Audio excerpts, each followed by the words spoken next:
Well, I really can't think about the pandemic without thinking about what my husband calls the double punch. Because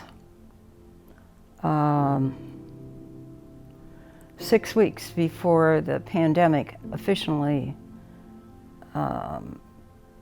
emerged and we were in the dining room when Laura and Ginny arrived to tell us that we were shutting down, I was in the pool on a Saturday evening with our daughter Anne, who was in her mid-50s, the mother of 2 girls in their 20s, single. And she would sometimes come over on the weekend and we would walk and talk in the pool. And she just did not look like herself. And I said, why don't we sit in the whirlpool and rest for a minute? And she looked even less like herself. So I said, Annie, why don't you go home and have a good rest and you can come back tomorrow. She didn't come back. 2 days later, we got a call from the emergency room at Christ Hospital. And she said, Mom, I'm here and I have a tumor. And the surgeon is going to come in tomorrow morning at 7:30 to meet with us. And I knew that her friend Ed was there. I knew that our granddaughter, Ellie, was there with her. And it was almost 10 at night. And so I said, well, you all get a good night's sleep and I'll join you in the morning, which I did. And at 7:30, Dr. Mark Magner came in and introduced himself. And he said, Annie, you have a fist-sized stage 4 terminal brain cancer. You have 7 to 15 months to live if we can do surgery this afternoon.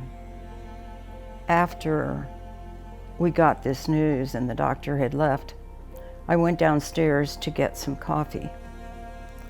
And I burst into tears and called my sister and Sherry McGonigal at the front desk.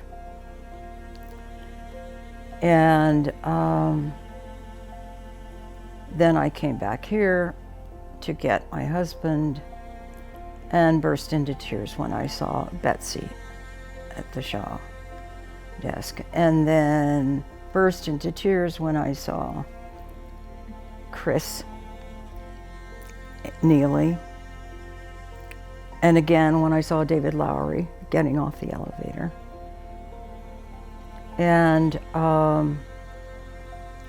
there was just an immediate response. Jewel Porter came out of her office and walked me down the hall and said, this has just been an experience in our family.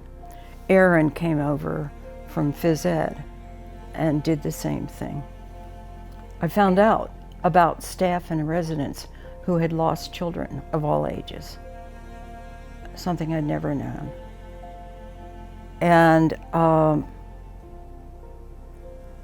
I have to say it was a sacred experience to be in that place of facing the unknown and to be surrounded by so much tenderness, a lot of it very unspoken, but really palpable. And the next thing I remember is that 4 days later, she came here for rehab in room 155, right underneath where we were staying. And the day she got here, the staff were having a farewell party to our doc, who had been the house doc here. And so as they came in, Laura and Jenny and Joan and so many people embraced me. And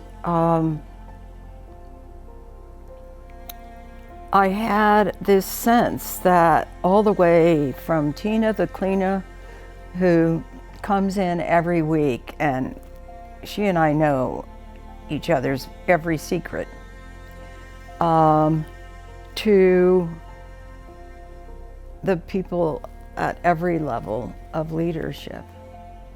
People were holding me in their hearts.